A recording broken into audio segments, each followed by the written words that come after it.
What's up and welcome in. The final shape is here. Well has been nerfed into the ground and the raid is coming tomorrow. So I just wanted to put together a quick video on what build I think will be good to take into the raid for that day one tomorrow, and it's the URSA Furiosa Titan. Honestly, I've never stopped playing the URSA Furiosa Titan, and this kind of feels like, oh, it's my moment. And so here's what I'm thinking for this season, especially for the raid coming tomorrow. So with the URSA Furiosa, it's been reworked a little bit. Move faster while guarding with Sentinel Shield or the Unbreakable Shield. That's new. Damage blocked with either is converted to super energy. So now it's even easier to get super energy for your team and to get your super energy back really fast. Because now when you guard with Sentinel Shield, you're popping out tons and tons of orbs for your team, and you also can get your super back almost on demand now with Unbreakable. So I'm going to go over my subclass, going to go over my stats, going to go over my mods, going to go over which weapons I'm taking in,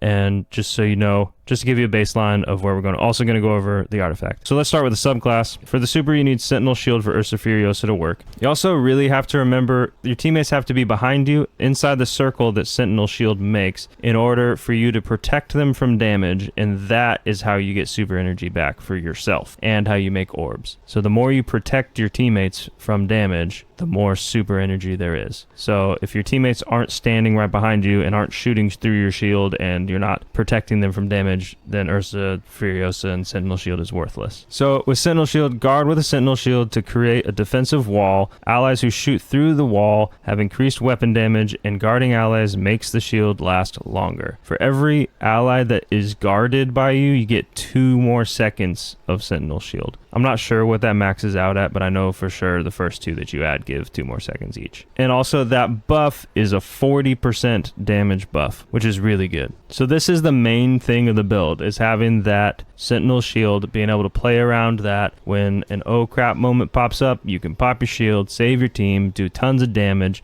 and make a bunch of super energy. Hopefully you have another one of these on your team and you can just rotate back and forth, 1 2 1 2. Using Rally Barricade, depending on how difficult the raid feels, I might switch over to towering, just because if it's really hard we might need towering, but I'm probably going to stick with rallying. A lot less chance of people blowing themselves up with rockets and stuff like that with Rally Barricade. And this will give you a nice overshield using Bastion, and you get a much lower cooldown than with Towering Barricade. These cooldowns are actually wrong when you're running Bastion. It says 38 seconds, it's more like 48 with Rally, and this says 110, it's more like 58 or 60, which is confusing, and I don't really understand exactly how that math works, but that's what it is. I've tested it out. Then for the abilities, I already went over Rally Barricade. Any jump you want. I like Shield Throw for range. You can get a little overshield. It's nice. Doesn't really kill much, but it's better than Shield Bash because it has range. For the grenade, I like Vortex Grenade because it can linger, which means you can take advantage of some more of your fragments, and it does a ton of damage and pulls little adds in. For the aspects, this is where we've changed up a little bit. We have Bastion to create overshield when you put down your Rally Barricade and when you cast your super, which is for your whole team, not just you, which is really, really strong. And then now we have the new Void aspect, Unbreakable. Hold to summon a Void Shield and block a portion of incoming damage, gradually draining your grenade energy and granting an overshield over time. Releasing the grenade input or running out of energy releases a frontal blast from your shield that deals increased damage based on how much damage was blocked. Combatants that come in contact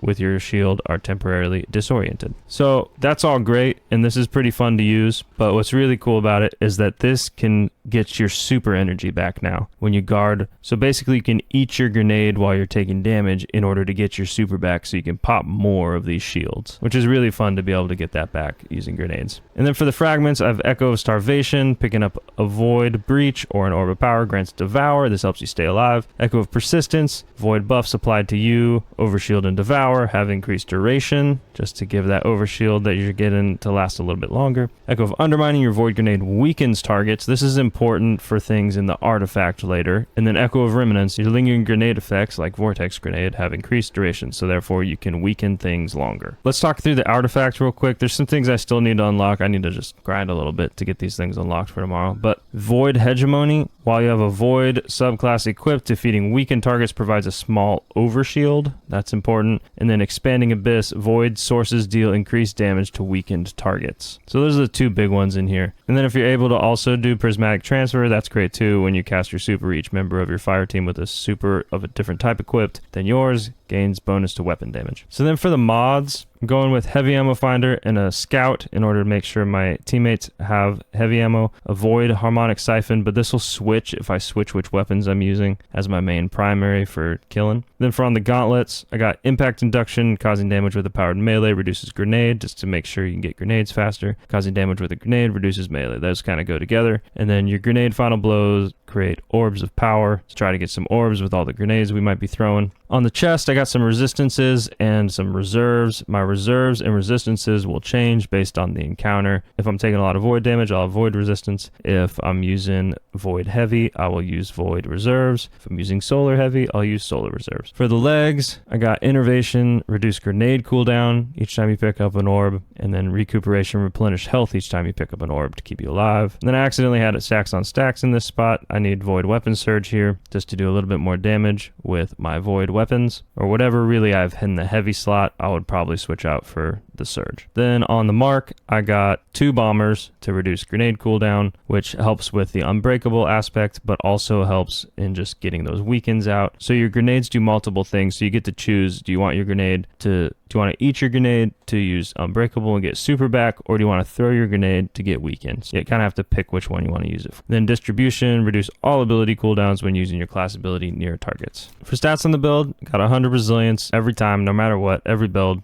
30% damage reduction, and then 100 discipline, and this goes with leaning into the grenades for the weaken with the echo of undermining, and also helps with unbreakable, so we can pop that when we need it too. And then with my remaining resources, I would lean into recovery. I really wish I could get up to 70 recovery. That's where I would feel more comfortable. Right now I'm prioritizing the discipline. We'll see how that feels. I might tone down the discipline if I need more recovery, but the other stats don't really matter that much. It's really these 3: resilience, recovery, and discipline. Then the last thing really is the weapons, and I'm bringing a ton of different options. I really love Wither Horde. I think it's still one of the best guns in the game. Does tons of damage, especially to raid bosses, but remember, only one person can really run it on your team, so just keep that in mind. If somebody else is taking Wither Horde, I might try out this Lost Signal, which is similar to it. It's an aerial denial frame, but it doesn't do as much damage as Wither Horde, but it still could be fun to use. Or a Scatter Signal with Overflow Controlled Burst for damage, or Supremacy, which does a ton of damage, or possibly Outbreak Perfected with Rewind rounds in order to do a lot of damage if your whole fire team is using it, or the New the Call with Demolitionist to get more grenade energy,